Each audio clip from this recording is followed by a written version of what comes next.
जड़े कार्यरत डाक्तर आक्रमण घटना को नहीं मालकानगिरी जिला मुख्य चिकित्सालय रे उत्तेजना देखा देइछि।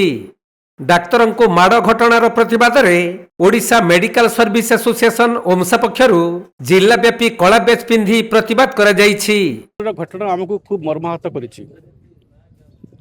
डाक्तर को मरणात्मक आक्रमण रोड मझिरे जोटा आम समाज नीति विरुद्ध आमे चाहूँ सबु जिनसर तदंत हो दोषी को दंड दि जाऊ किसी कहबार नहीं किंतु राति अधरे जड़े कार्यरत डाक्तर को खुशारिक आक्रमण करने अभद्र भाषा गाड़ी देवा आमको बहुत मर्माहत कर मनोबल को भांगी दौर यह निश्चय आम समाज प्रति एक कुपरिणाम भविष्य में सृष्टि कर।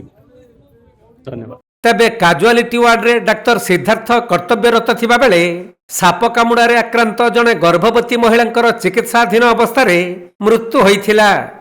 एहा परे किछि उत्त्यक्त लोक माने डाक्तरंको उपरे आक्रमण करिबारु से आहत होइथिले।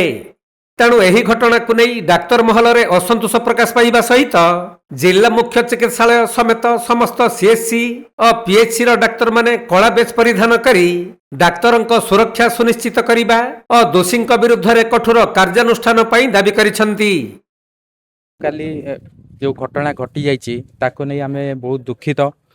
कौन से डाक्तर केबे चाहे ना कि तार पेशेंट एमती खराब हो जाऊ मृत्युवरण करू। सब डाक्तर इच्छा 100% चेष्टा थाई कि तार पेशेंट भल हो कर जाऊ किंतु काली जो घटना हैला से माने डाक्तर मानक उपरे जो परी आजिकल बार बार एमती घटना घटुचे डाक्तर मान को जो परी अटैक करूचंती ए सब जिनस देखी आम डाक्तर मानकर ठीक समय काम करवा रोगी की चिकित्सा करने प्रति निजे सुरक्षित मन न करिबारु संपूर्ण भाव में से काम करिपारनु असुरक्षित मन करी संपूर्ण चिकित्सा करिपारनु।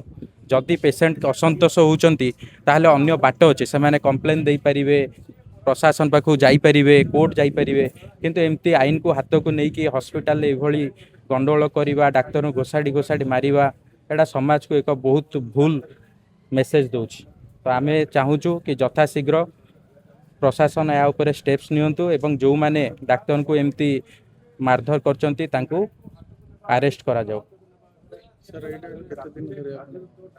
वर्तमान पई आमे केवल साइलेंट प्रोटेस्ट करूचु ब्लैक बैच पिंधिचु आमे चाहूचु तांको उपरे पदक्षेप न जाऊ। जदि समान को अरेस्ट न करा जाउची कोनोसे आईनगत कार्यानुष्ठान न निया जाउची ताहाले आमे हमर ओमसा जो अछि हमर ताधरे हमर डॉक्टर मानकर सबू नहीं करी आमे समस्त को सांगे नहीं करी जहाँ प्लान करिवो से ताकू नेक्स्ट जणैबो आपण मानु। वर्तमान कौन प्रकार अवहेला करिना पेशेंट देखा चलची कौन जिनस बंद करा जाय नहीं। आमे चाहूचु सरकार यथाशीघ्र ए घटना प्रति पदक्षेप नियंतु। यदि सरकार पदक्षेप न नेले ताले आगामी किछि दिन भितरे आमे धीरे धीरे आंदोलन को तीव्रतर करिवो।